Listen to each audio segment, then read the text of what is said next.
Imagine a world where the entire life of a vast nation depended on a single point in the dawn sky. As early as the pre-dynastic period, roughly from 5000 to 3100 BCE, the ancient Egyptians learned to turn the whims of nature into a flawless clockwork mechanism. From July to October, the Great Nile overflowed its banks. This was not a catastrophe. On the contrary, the river brought salvation, covering the scorched land with a thick layer of rich black silt. This slippery mass, smelling of mud and old water, replaced any fertilizers. It allowed them to harvest 2 or even 3 crops a year from the same patch of land. The chief guardians of agrarian secrets were the priests. These men spent nights on temple rooftops, swatting away pesky midges with woven fans and peering into the void. "Do you see it?" the old priest whispered to his assistant, rubbing his stiff neck. "Right there, a little to the left of that rock that looks like a dead donkey." "I think I see it, master. My eyes are watering from the incense smoke." "That is Sothis. She has returned. That means the water will come soon." The star Sirius appeared on the horizon, and the wise men predicted the peak of the flood with incredible accuracy. The community could not afford to miss the planting deadlines. In the ancient calendar at Medinet Abu, they even recorded renput, special vegetable cycles adjusted to the river's pulse. It was a clever trick that allowed them to feed millions of people on a narrow strip of land squeezed between endless sands. The priests often had aching backs, and sacred dirt remained forever under their nails. But it was their calculations that kept the world from falling apart. Yet, behind this prosperity always loomed a shadow. The entire nation, from the lowliest slave to the supreme ruler, was hostage to the water. If the flood was weak and moisture scarce, terrible days followed. The earth cracked, resembling the skin of a very old man. In such years, sticky rumors crawled through dusty streets. They said that somewhere on the outskirts, driven to madness by poverty and having lost their last handful of barley, the destitute resorted to cannibalism. Fear was tangible, like sand between the teeth. Life in the shadow of colossal pyramids was a great gift of the Nile. But the price of a mistake in this natural timer was too high. The priests knew this. That is why they never closed their eyes when Sirius was about to rise above the horizon.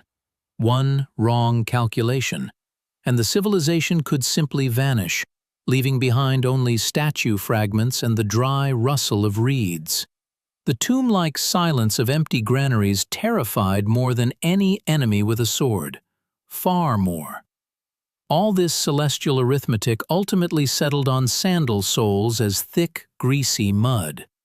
What the priests spied in the stars, the Egyptians turned into a strict system of renput. At Medinet Abu, on the walls of the huge temple, these records can still be discerned. They resemble an endless shopping list carved in stone. Everything is detailed with accountant-like precision: when to plant onions, when to expect lentil ripening. As early as 5,000 years BCE, people on the Nile banks stopped merely hoping for luck. They turned their lives into a conveyor belt running on the river's schedule. The secret was simple, like all genius things, and it smelled of mud.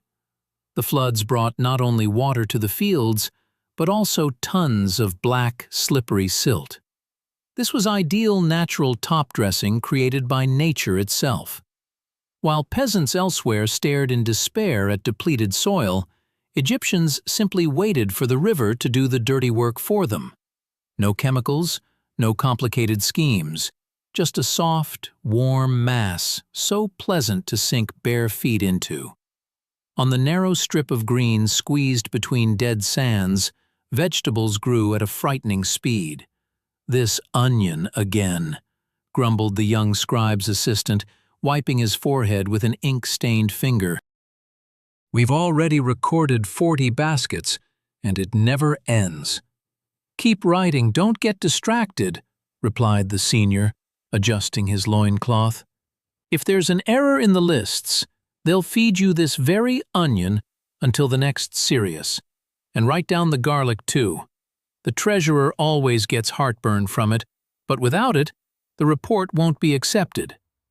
This Renput schedule allowed them to fill granaries to bursting.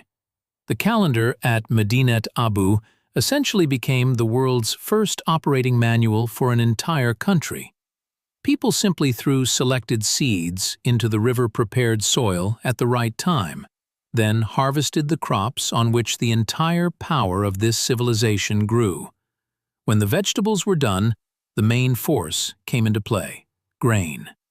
In the Old Kingdom era, roughly between 2686 and 2181 BCE, barley and emmer wheat became true currency.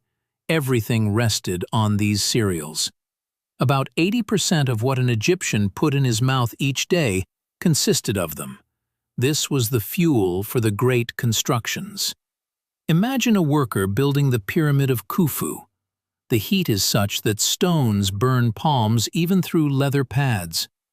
To avoid fainting and keep hauling those multi-ton blocks, a man needed to eat at least 10 dense flatbreads a day. Minimum.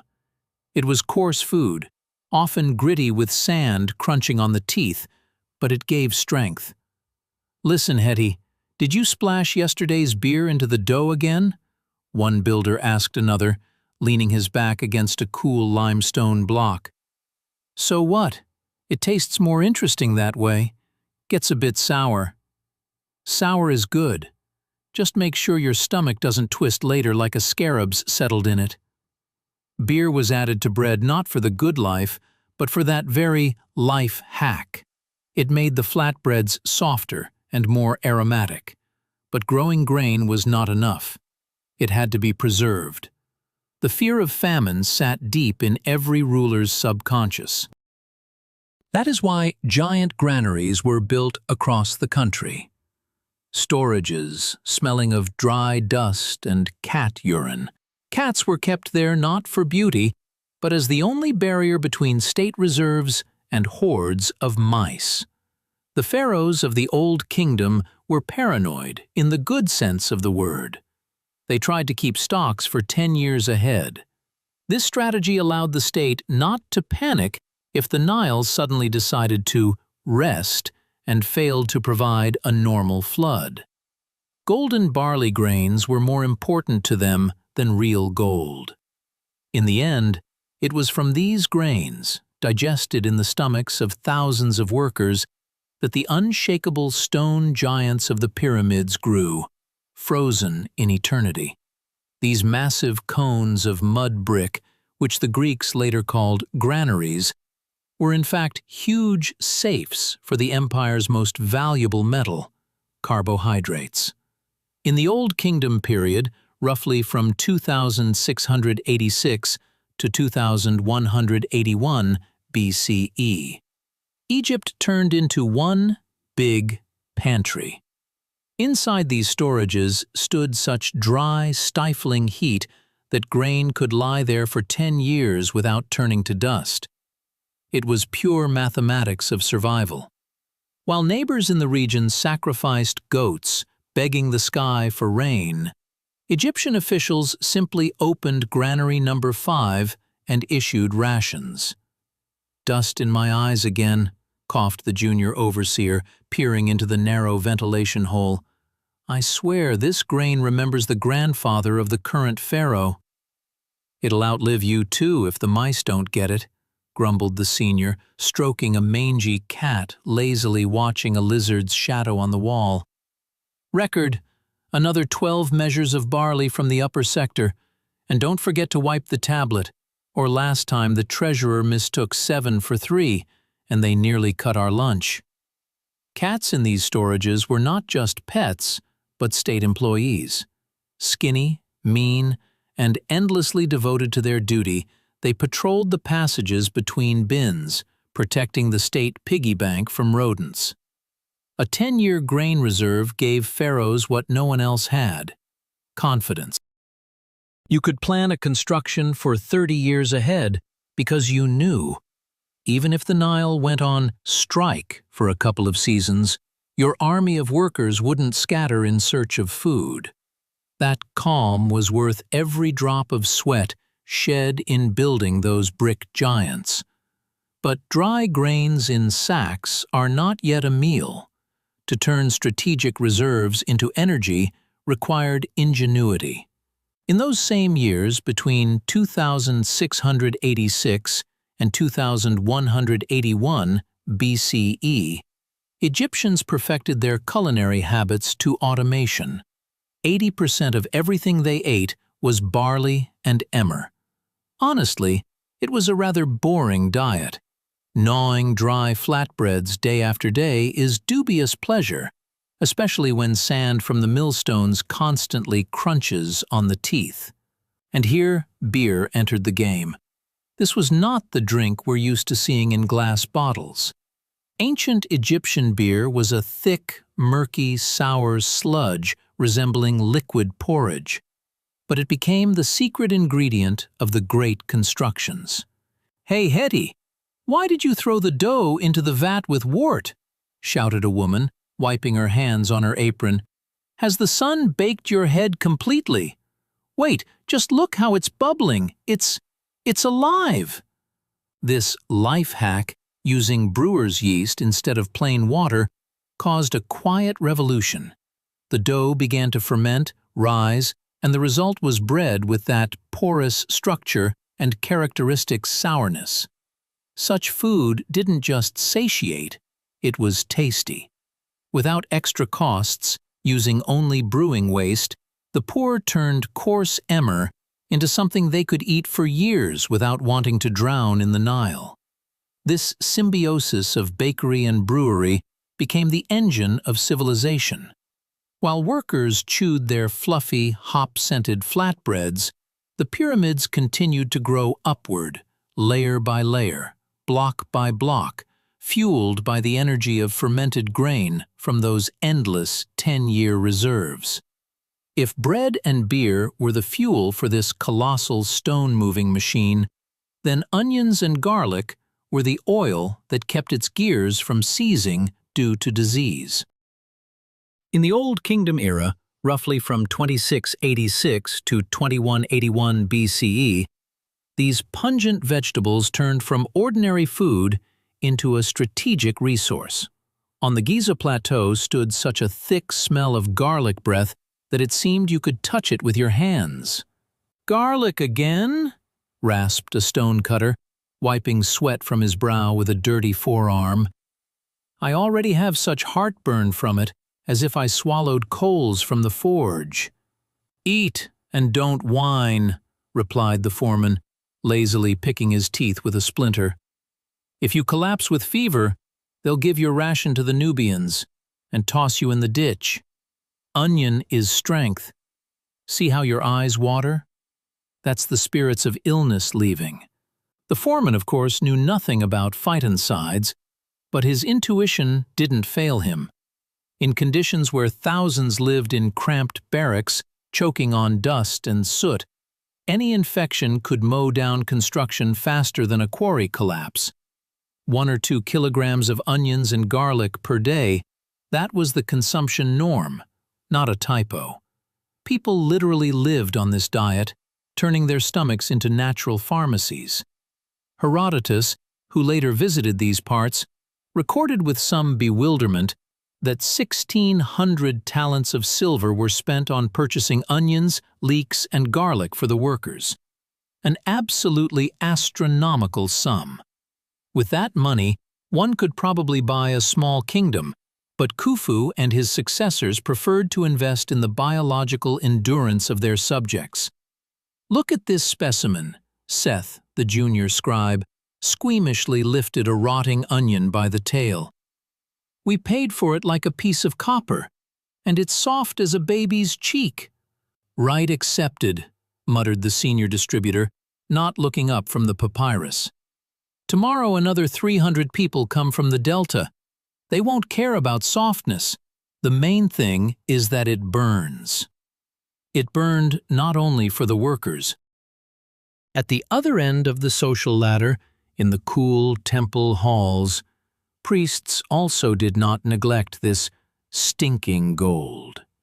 Despite their high status, the spiritual elite suffered from quite earthly problems. Excess fatty meat from sacrificial offerings and a sedentary lifestyle caused their vessels to clog faster than drainage ditches after a flood. Atherosclerosis was an occupational disease for those who communed with gods. "Chest heaviness again?" complained the high priest, pushing aside a plate of roasted goose. "As if Set stepped on my heart." "Garlic's pungency will restore blood flow, master," advised the physician, offering a peeled clove. "Just don't forget to rinse your mouth with mint infusion afterward, or the gods may not appreciate your zeal during prayer." Garlic therapy was a harsh necessity. Without these burning cloves, pyramid construction would have drowned in dysentery and typhus epidemics in the first year. It was an unspoken contract between state and people. We give you as much sharp onion as you can eat, and you guarantee in return that you won't die before hauling that block to the fourth tier. And they hauled. Soaked in leek smell, eyes red from caustic juice, Egyptians erected mountains of limestone, relying on faith in the pharaoh and the antiseptic power of an ordinary garden. No pathos, just heavy physical labor, sand crunching on teeth, and the endless, piercing aroma of garlic that became the true scent of the great civilization. When the last onion from the daily ration disappeared into the stomach, and the sun set beyond the horizon, silence hung over the Nile Valley, broken only by the rare cough of guards and the quiet rustle of sand. The nation's health rested on garden beds, and this simple vegetable defense proved more reliable than any spells. If sharp garlic and onions served as a shield for the health of ordinary laborers, then, in the Middle Kingdom era, roughly from 2050 to 1710 BCE, lettuce took center stage. But don't think of it as the limp greens from a modern supermarket. That ancient lettuce was tall, prickly, and when broken, oozed thick white sap suspiciously reminiscent to ancient Egyptians of male seed. That is why it was solemnly appointed the plant of the god Min, patron of fertility, always depicted on reliefs in a state, shall we say, of extreme physiological readiness. "You at it again, Hetty?" The old gardener spat into the ditch and wiped calloused fingers on his thigh. "Told you, don't pick lower leaves before noon. Min doesn't like haste, and don't even think of urinating near the statue. He sees everything." "I'm just looking, Grandpa," snapped the lad, adjusting his loincloth. "Lettuce is lettuce, just bitter." "Bitter means it has strength. Eat it raw, dip in oil and salt. You'll chase girls from the weaving workshop until your legs fall off. Think why the pharaoh has so many children. He devours this lettuce by the basketful." This was not just a gastronomic preference. Lettuce became a cult. To absorb the divine spark, Egyptians gnawed tough stems right in the field, feeling the sticky, slightly intoxicating sap on the tongue. Attitude toward plantings was so reverent that massive stone statues of Min, with one raised hand and quite unambiguous anatomical details, were placed right in the middle of beds. Imagine, endless green rows, shimmering haze over the Nile, clouds of pesky flies, and this stone giant sternly watching his favorite snack grow. Agronomists of that time, without textbooks, worked miracles. Yields reached hundreds of centners per hectare. Land fertilized with rich silt and prayers produced so much greenery it could feed an army. And they did. Lettuce became a tool of demographic policy.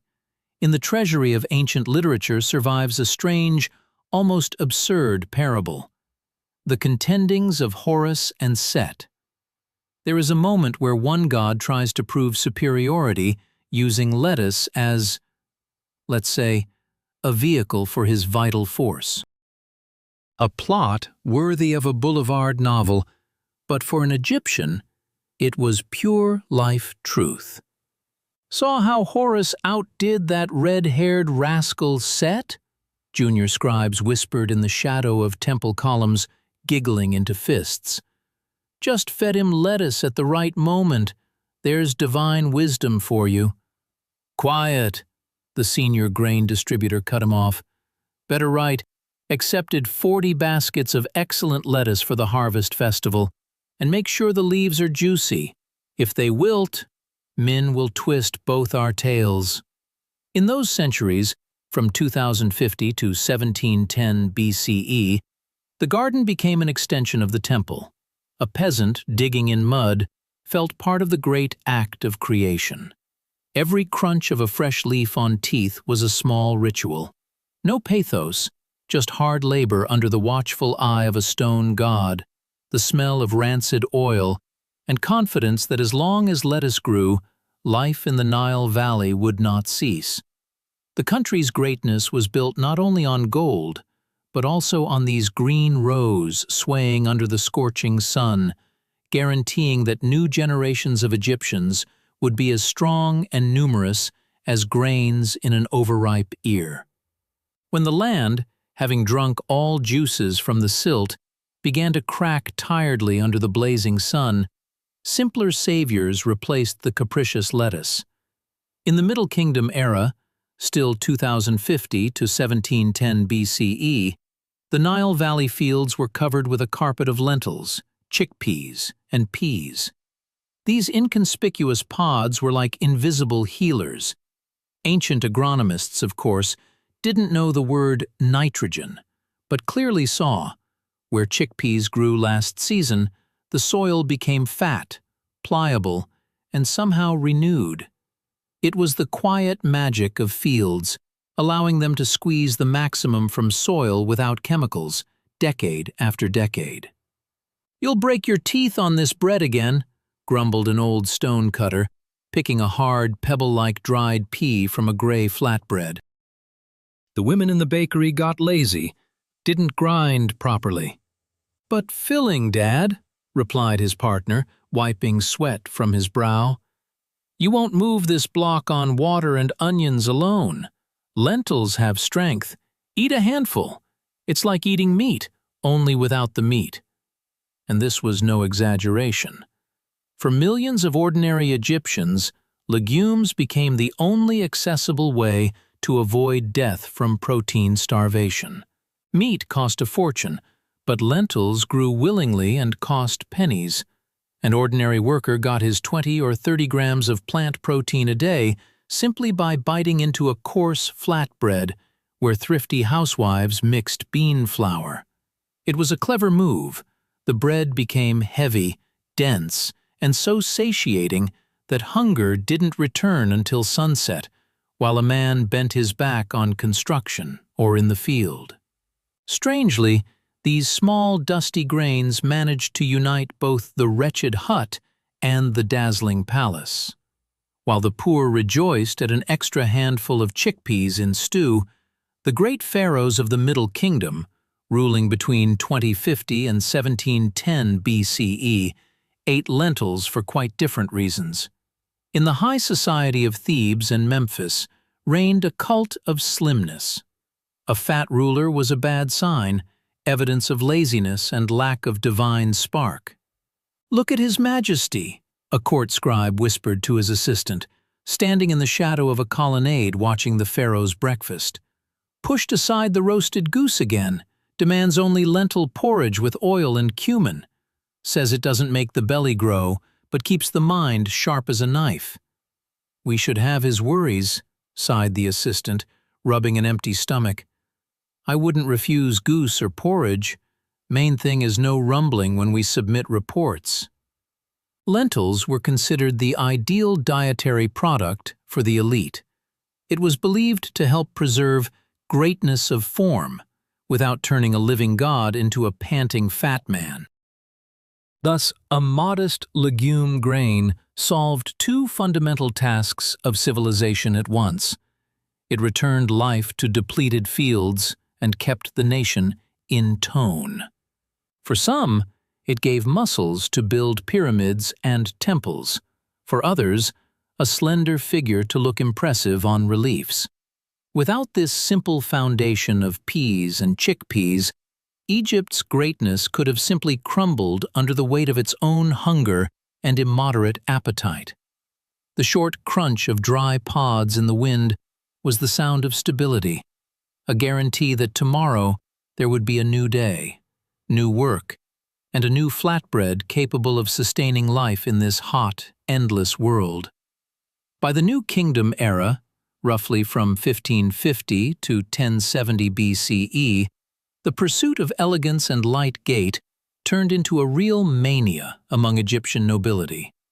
The sun in those centuries scorched as if determined to burn everything alive, turning the Nile Valley into a red-hot frying pan. But it was then that the dining tables of pharaohs from the Ramesside dynasty began to look different. Instead of heavy meat and thick stews, mountains of something watery, green, and bumpy appeared more often. "That creaking again," grimaced a young scribe, shielding his eyes from the unbearable river glare with his palm. All day and all night, as if thousands of huge grasshoppers are gnawing the bank. It was the shadoofs creaking, a simple wooden construction, a long pole, a leather bucket on one end, and a heavy boulder on the other. Simple physics that saved civilization. Thousands of these levers tirelessly scooped water from the Nile onto elevated fields where moisture previously reached only at flood peak. Water flowed through narrow channels, watering tender, capricious stems that would die in a couple of hours under direct sun. Thanks to this monotonous, exhausting labor, cucumbers, melons, and watermelons burst into the Ramesside menu. Huge, sugary, dripping with moisture fruits became edible air conditioners for Egyptians. "Look how heavy!" A strained slave voice at the bed's edge broke the silence. He handed a cracked melon to a comrade. "Inside, cold as tomb shade. Eat quick before the overseer turns. And the seeds? Bury in the ground, or swallow, no big deal." Egyptians consumed these fruits in incredible quantities. This was not pure gluttony, rather the only way not to turn into dried fish on the go. Surprisingly, even then people tried to give it a scientific basis. In records of one Habib al-Amir, whose observations reached us through centuries, melon is mentioned as almost the main medicine for those who overindulged in fatty goose at feasts. He directly advised, "Want to cleanse the body and shed excess fat? Load up on melon. It drives water and returns the belly to former flatness." For the ruling elite, this became salvation. Under the Ramessides, being fat was almost indecent. But how to stay slim when every temple visit ends with tasting sacrificial offerings? The answer lay on the tray, cold slices of cucumber and melon. "They say His Majesty ate a whole basket of those striped berries yesterday," whispered in palace corridors while slaves changed oil lamps. And what? Nothing. Came out on the balcony fresh as morning dew, and he's already over 40. "Melon is the power of gods," replied another, scratching a midge bite on his neck. "It washes out all bad from a man, leaving only pure greatness." Every juicy fruit lifted from river mud by calloused hands and creaking shadoofs was a small triumph over the desert. There was no high poetry in this, only sweat, dirt under nails, and endless rhythmic splash of water. But it was this splash and crunch of fresh cucumber that allowed the great empire not to suffocate in its own heat, preserving clarity of mind and lightness of body for those who ruled it. When air froze, thickening and bitter with dust, a slice of watermelon was worth more than a gold ingot. Because gold cannot be eaten to feel life return to a parched throat, cucumbers and melons gave coolness, but the body is capricious. Even in the New Kingdom era, from 1550 to 1070 BCE, when Egyptian nobility went mad for diets, water alone doesn't satiate. The body needed sugar, not the refined cubes we're used to, but thick, sticky sweetness that makes fingers sticky in a second. "Fly stuck again," grumbled an old porter, trying to peel the insect from the edge of a bitten date. "Everywhere they are, in wine, in oil, now in food." "Eat it like that," replied his partner, leaning against the scorching warehouse wall. "Meat is meat. Extra protein won't hurt when hauling these damn bundles." Dates were everywhere. This was sugar for the poor, a battery for those with no time for long lunches. If you're an ordinary Egyptian and your planning horizon is limited to today's sunset, you just take a flatbread, a handful of dates, and go to work. Spit seeds at your feet. By evening, thousands accumulate on the dusty road. In those same times, apricots massively appeared in the diet.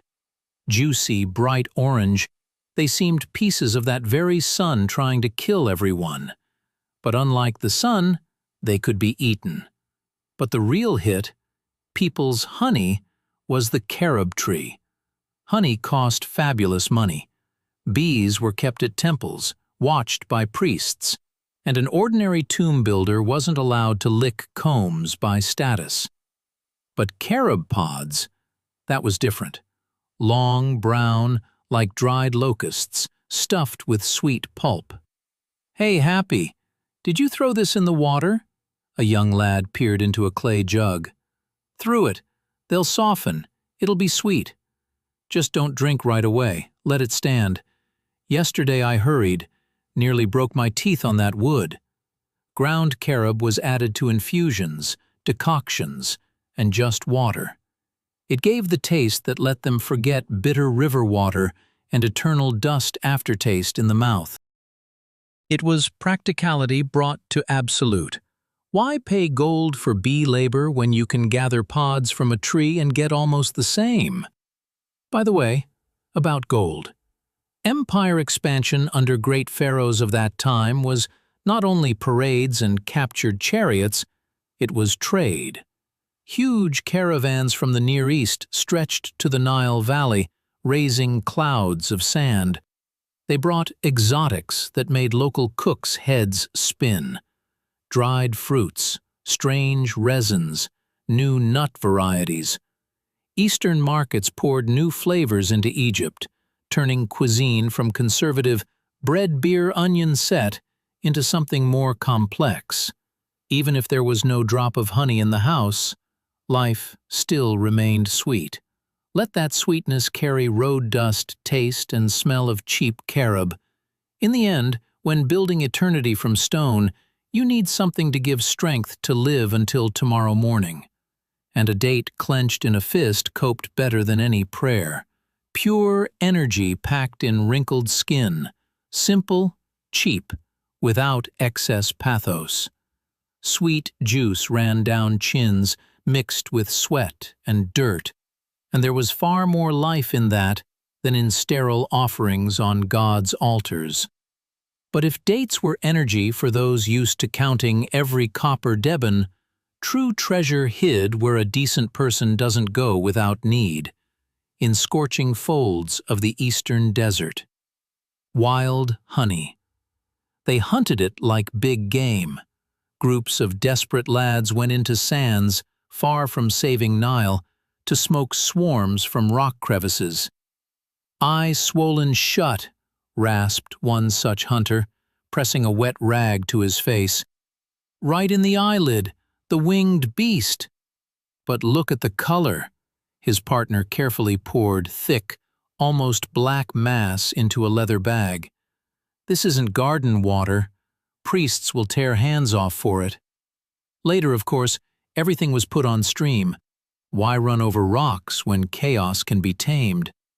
Egyptians invented horizontal hives, long clay pipes stacked in acacia shade. Bees buzzed, sun melted wax, beekeepers walked in smoke clouds, humming something mournful. These vessel hives became familiar landscape detail. Want sweetness? Go to the pipes. Honey was everywhere. It wasn't just eaten, it healed. Surprisingly, despite complete lack of toothbrushes, Egyptians managed to keep teeth to gray hair, and honey played no small role. Its antiseptic properties worked better than any spells. If fires started in your mouth, they advised not only prayer, but a good portion of nectar. Honey was also money, true liquid gold that didn't depreciate. Clay jugs sealed with wax were loaded on barges and carried south to Nubia. There, among black rocks and gold mines, Egyptian honey was traded for slaves, ivory, exotic animals. One jug, and you have a fortune in pocket, if a drunk sailor doesn't smash it on the way. Heard in Impat, they give 3 gold ingots for such a jug, whispered at markets. They lie. More. If honey from temple gardens, Nubians would sell their souls for it. But this sweetness had a flip side, heavy as a tombstone. Temple priests, guardians of heavenly order, had unlimited access to stocks, and they knew no measure. There was one recipe considered culinary art peak, but actually slow poison: thick honey mixed with melted animal fat. It produced dense, glossy mass devoured in huge portions at ritual feasts. "Another piece, Honorable Neferhotep?" A servant bent over the bulky priest. "Give it, and bring water, throat burning again." They ate this for years, decades. While ordinary workers chewed tough barley bread with garlic, strengthening vessels, high clergy literally swelled from inside. This explosive sugar-fat mix did what enemies couldn't: killed quietly. Atherosclerosis didn't choose victims by purity of thoughts. Vessels clogged, hearts faltered, and those meant to live forever died from shortness of breath and sudden chest pain. The measured bee hum over clay pipes accompanied all Egyptian history. It was the sound of prosperity and simultaneously, quiet bell, warning of danger. Desert nectar built empires, fed armies, bought neighbors' loyalty, but also turned nations' elite into hostages of their own appetite. In the end, even the most divine sweetness has its price, and sometimes that price is your own life cut short under the weight of honey fat. While temple upper echelons slowly swelled with fat and fought shortness of breath, beyond sanctuary walls, it smelled quite different. No cloying incense and honey aroma there. It smelled of mud, scales, and acrid salt. If honey was luxury and slow poison for the chosen, then the basis of life for millions pressing feet into hot silt was fish. Simple river fish, swimming in silver schools in the great river's depths.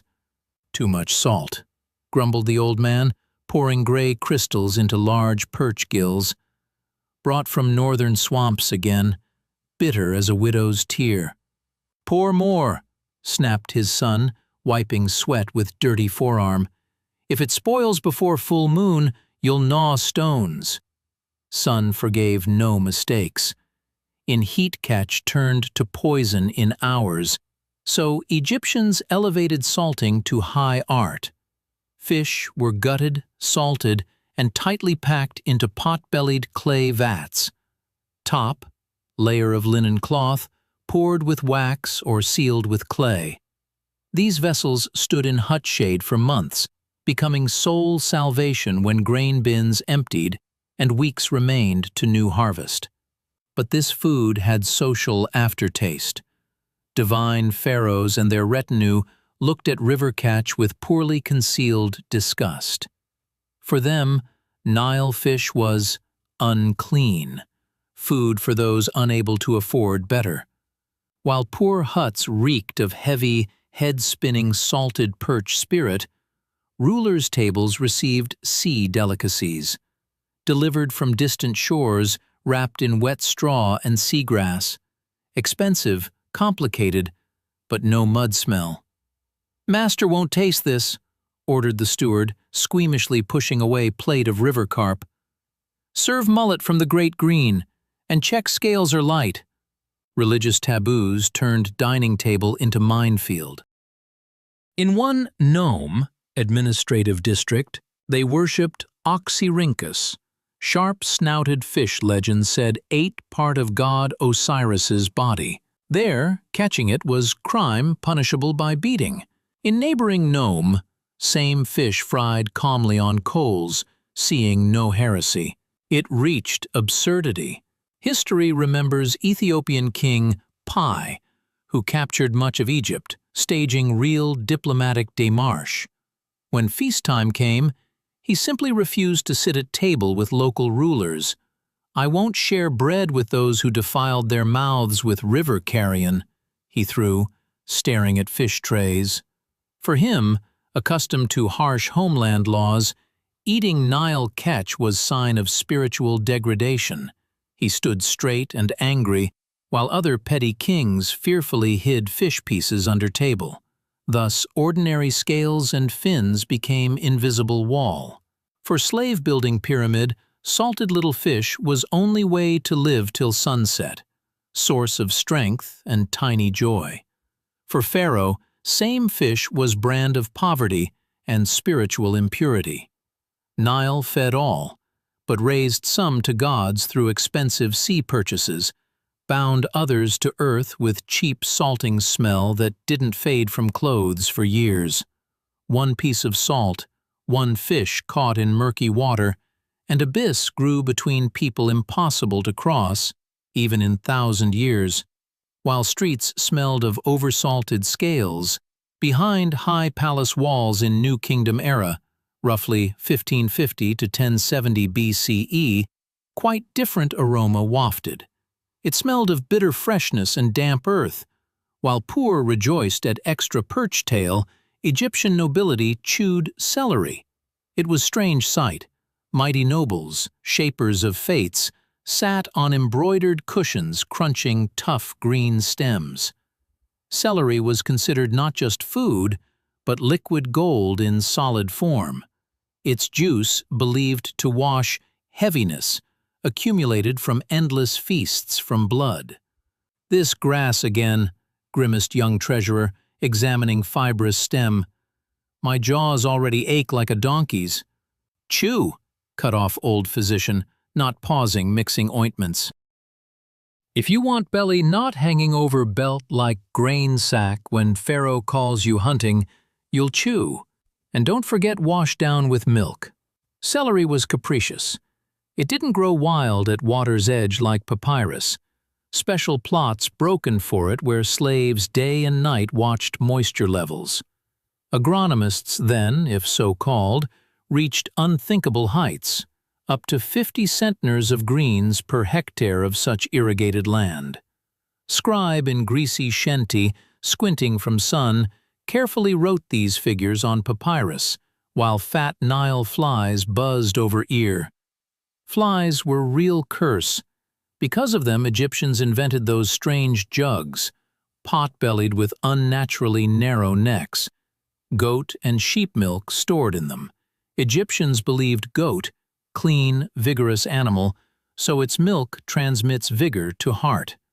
To prevent precious drink turning insect graveyard hour after milking under merciless sun, necks plugged with twisted grass or covered thin shards.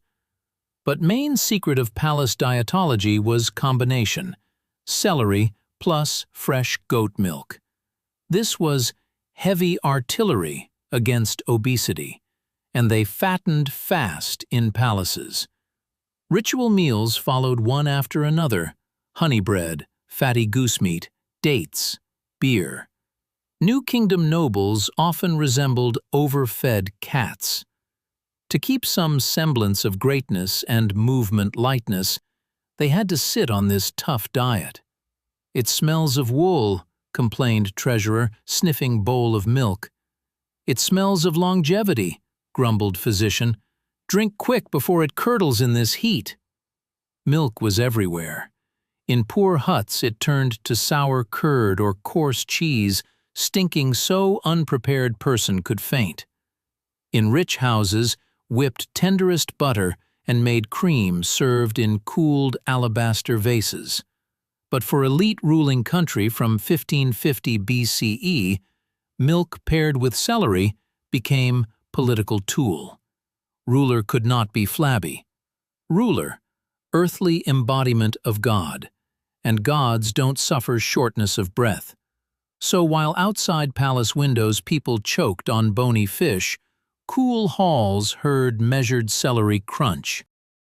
50 centners per hectare, thousands liters milk, endless plugging jugs from flies, all worked one goal, so Pharaoh could mount chariot without help.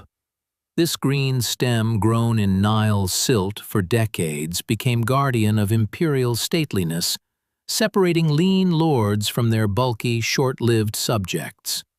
Centuries-old tradition squeezing health from celery stems washed down with goat milk eventually cracked. It happened when sacred land of pharaohs, hitherto stewing in own juice, flung doors to noisy, sea and adventure-scented Mediterranean world. Ptolemaic period arrived, time from 305 to 300 BCE. Usual culinary landscape of Nile Valley, unchanged for centuries, spotted with new colors.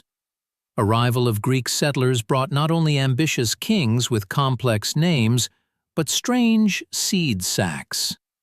Local farmers whose ancestors planted same things thousands years suspiciously eyed foreign novelties. "What is this, stones?" asked Egyptian, pouring dry, wrinkled peas in palms. "It's food," replied Greek in short chiton, wiping dust from knee. "Bury in silt, add water and wait. It'll be sweet. Just watch children don't steal before time." Thus, tender green peas and juicy early carrots took root on Nile banks. They added textures Egyptians didn't know before, something crunchy yet soft and sweetish. But real noisy feathered revolution happened in poultry yards. Until then, valley dwellers relied on luck. Catch fat goose in reeds with snare, feast, no catch, eat flatbread. Pigeons and quails in use, tiny birds with more bones than meat. But 4th century BCE became turning point. In Egyptian villages appeared creature, seeming boring to us today, but miracle of nature engineering then. Domestic chicken. Archaeologists still find bones of these birds in layers of time, mute witnesses how clucking displaced cries of wild herons. "She's stupid," grumbled old peasant watching mottled hen selflessly dig in manure pile. "Can't even fly properly." "Why bird that doesn't fly to sky?" "Because she lays eggs almost every day, old man," laughed his son. "And no need track in swamps risking crocodile.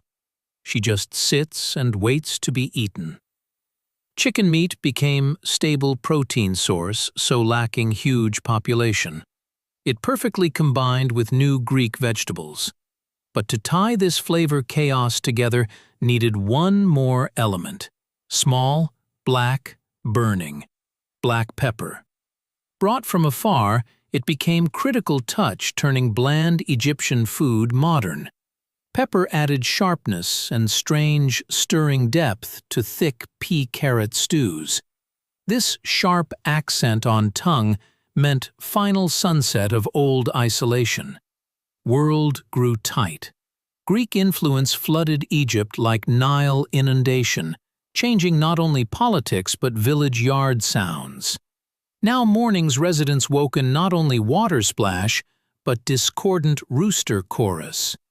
In era spanning 305 to 3 BCE, these birds became symbol new life. Greeks' generous agrarian experiments turned coastal gardens testing grounds. Beside traditional flax, papyrus, even rose peas greened. Carrot, then known, wasn't ideal orange supermarket beauty, but juicy, earth-smelling. It quickly adapted rich silt absorbing great river juices. Final chord transformation. Use imported spices.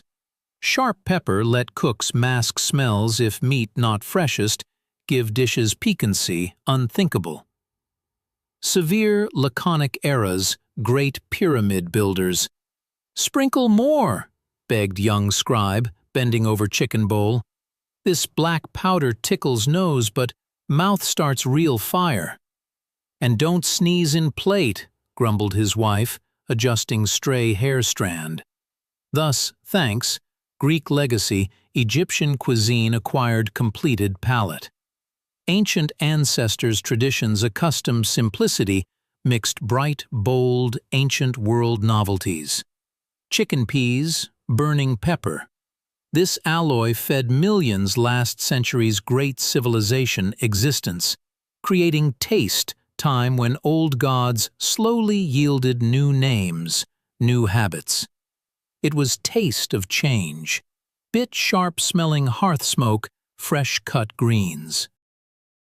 All these Greek peas, overseas chickens arriving, new era, merely fancy superstructure on old as river itself foundation. While young carrots crunched beds, coastal thickets shade, as 500,000 years ago goats stubbornly bleated. Goat, Nile Valley, living poor man's pantry, eats dry thorns, gives life. Pastures along banks, centuries teemed sheep flocks, goat herds, providing people what Egyptians valued above all, fresh milk. This white drink, considered not just food, but liquid longevity pledge. Nobility, of course, turned nose simple swill, preferring thick sheep milk fatness resembling melted cream. Believed special spirit strength in it. Deliver capricious gift table, not turn sour sludge hour after milking. Merciless sun. Egyptians used famous pot-bellied jugs. Fly swimming again? Displeased noble pushed bowl away. "No, master," servant justified, sweating heavy wig, fanning palm, pesky buzz. Jug narrow neck, fly simply won't fit stick's entrance. If squeezes back can't escape, stays joy gods. Unique rounded vessel shape, not potter whim, but engineering trick. Narrow neck, natural insect barrier, porous clay, breathed, evaporating moisture, keeping liquid cool even when street could fry flatbreads, scorching stones.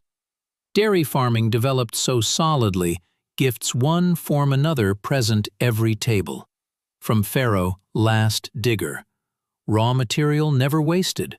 Egyptians masters recycling. What not drunk immediately turned mountains thick cream golden butter, slabs dense curd. Butter churned leather bags, tedious sweaty work. "Shake harder," mother urged son monotonously rocking leather sack. "Stop, butter offended, turn bitter." "My arms already like whips," boy snapped, wiping brow, dirty fist smelling wool smoke. Difference, palace hut, only freshness degree. Pharaoh's privilege, enjoy first skimmed cream, still holding morning pasture smell. Meanwhile, common folk, urban poor contented coarser stocks. Hard cheese, salty dry sandal sole, faithful worker companion. Could lie bag weeks fearing neither heat, time giving strength, hall stone blocks, scorching sky. Special, almost magical significance Egyptians gave goat milk. Wise healers unanimously claimed best heart-strengthening remedy. Believed set heart right rhythm, prevent life force leak prematurely. Physicians prescribed decrepit old men. Warriors returned Nubian campaigns. Egyptians sincerely believed regular drinking reached 110 years. That age, Nile Valley considered human wisdom health limit. Thus, simple clay jugs standing deep house niches, many centuries stored not just daily food, but generations-tested survival secret. While jug had milk bag piece dry cheese, life continued despite dynasty changes, great river whims. It was Egypt's white blood, honest-smelling goat salt, unchanging eternal cycle. While pot-bellied jugs, butter-dense curd provided basic peace peasant homes, real-life hum. Not pens, but coastal papyrus thickets. While nobility chased fat bulls grazing cost fortune, common people gaze dropped lower, where literally under feet swarmed living protein treasury. Middle New Kingdom's eras, population valley bred faster. New granaries built, ordinary pigeons, wild quails became poor manna from heaven. Only catch had due themselves. Hunting this feathered small fry required no expensive chariots, trained dogs, bronze tips. Enough old net pear steaks, endless patience. "Look, father, tangled again!" Lad dragged terrified birdwing, desperately trying escape, showering fine gray down dust. "Hold tight, fool, or lose dinner," grumbled old man, tying another knot torn gear. "And spit that feather whole mouth mud already." For divine pharaoh's retinue, this bird fuss like wind noise reads. Palaces, small game treated, marked disdain. Believed ruler name thunder centuries unfit, dig tiny bones, seeking pitiful meat fibers. Too small, too fussy, too human. God's food should monumental, like pyramids themselves, not scatter every random sneeze. Nobles turned noses, quails, considering food whose life worth no more bundle brushwood. But precisely this despised trifle created important energy reserve whole country power rested. Real hit, daily life, sort, ancient fast food became eggs, tiny, spotted like river pebbles. Collected baskets risking snakebite, simply sink knee, sticky coastal silt. Preparation genius, simple, absolutely no need firewood. Egypt valued gold weight. Right muddy bank, blazing sun, people used nature itself. Often, eggs boiled small clay pots, scooping murky-smelling mud, life sacred Nile water. 5-7 minutes, dry dung fire, breakfast ready. "Careful, hot," mother handed child scorching ball. "Peel carefully, don't eat shell crunches teeth later, stomach hurt." "With salt?" child asked, tossing egg palm, blowing reddened fingers. "With salt, old sandal eat," woman smirked, wiping sweat, brow, edge greasy dress.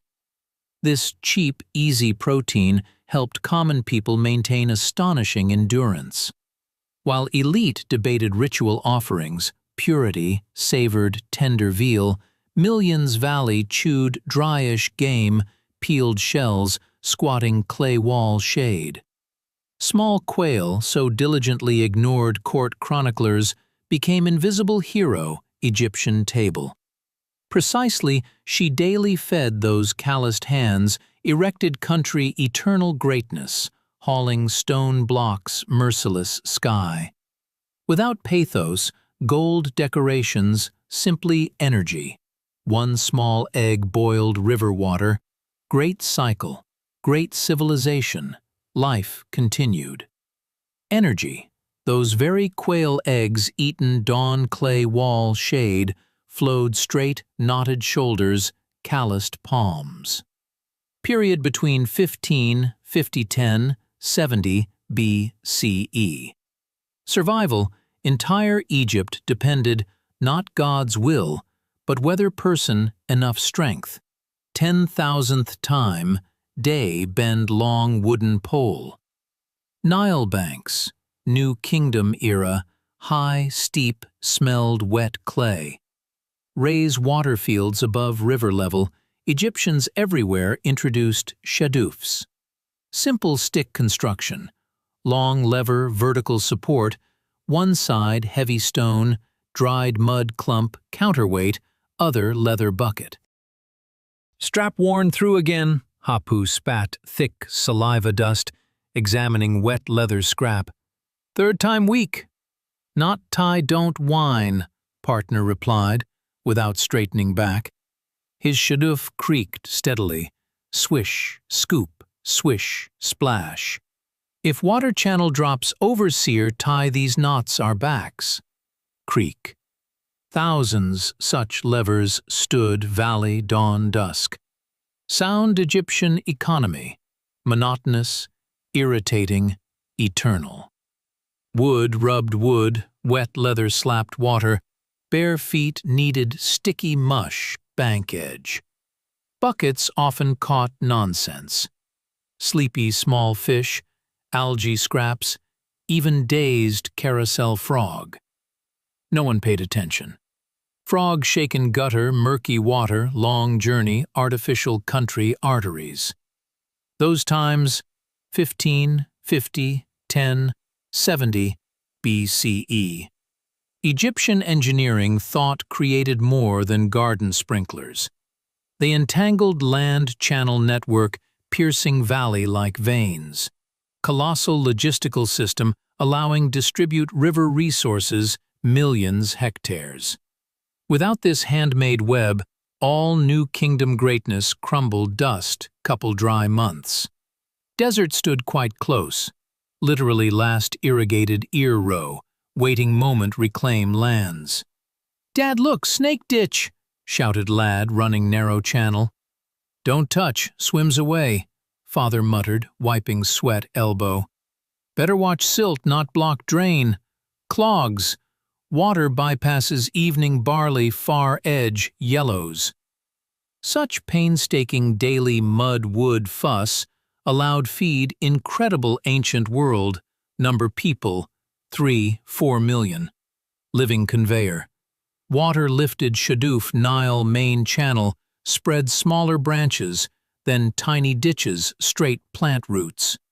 Every lever's swing, every cleaned silt jam, meant extra handful grain state granary. Egyptians no steam pumps, complex mechanisms, even decent iron shovels. Only wood, stone, leather, endless patience. All agrarian gigantism rested fragile balance. Person abandoned shadoof couple weeks, fertile silt turn hard-fired brick crust. Millions hectares, green amid yellow sands result not miracle, but calluses. While pharaohs, distant Thebes, ordered carved names, granite obelisks, here, bank, simple people, sweaty loincloths, made Nile flow upward. They tamed element, ordinary physical lever, own stubbornness. System scale amazed, water reached plots earlier absolutely dead. Every liter, murky river moisture running channels, held. Guarantee tomorrow, 3-4 million empire subjects bred again. Civilization continued breathe, creek, wooden cranes, scooping life, great river.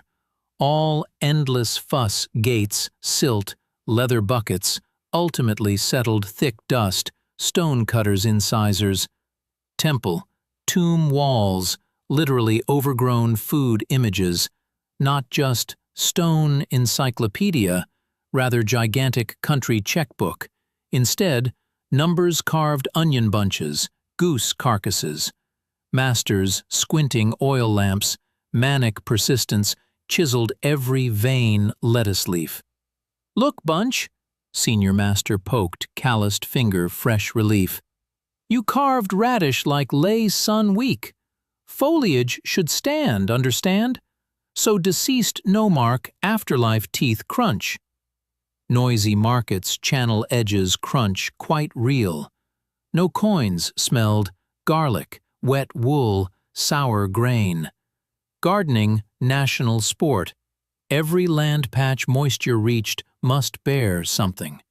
Fresh vegetables, main currency. Juicy leek bunch, cucumber basket. Exchange sandals, copper fish hook right. Skip corvée, neighboring farm. Chaotic, noisy, very sweaty motor Egyptian life. Special place, food chain priests. Guys, clean linen skirts, essentially chief stewards, huge state banquet. Reliefs look solemn. Reality smelled fat roasted meat. Gods known fed only spirit offerings rest. Bread mountains, roasted ducks, grape baskets, landed straight temple brethren stomachs. Goose underdone again, grumbled priest, wiping glossy chin, expensive cloth edge. Tell kitchen tomorrow crust, not crack fingers. I personally recount rations, junior scribes favor. While temples finished divine meal, remnants, ordinary man, shadoof, own way, not collapse, noon. Secret Egyptian vigor, simple, cheap, sour-smelling, thick barley beer. Not party drink, our understanding, rather liquid porridge, drunk straw, simply strained teeth, avoid swallowing scales, fermented bread pieces. Worker canal construction, field plowing downed 5 liters brew day. Warm, murky, incredibly nutritious. Beer gave caloric dope muscles without swing-ho sun, heated 40 degrees. Decisively impossible. Liquid bread empire. Precisely strange fuel. Crunchy garden onions, 5 liters barley mash. Whole country internal stability held many hundreds years. No pathos, timely served lunch. Civilization greatness ultimately reduced simple things. Priest, fat, goose, peasant, full skin, hoppy sludge, stone cutter master, enough light, carve another cabbage head, stone outlive coming millennia.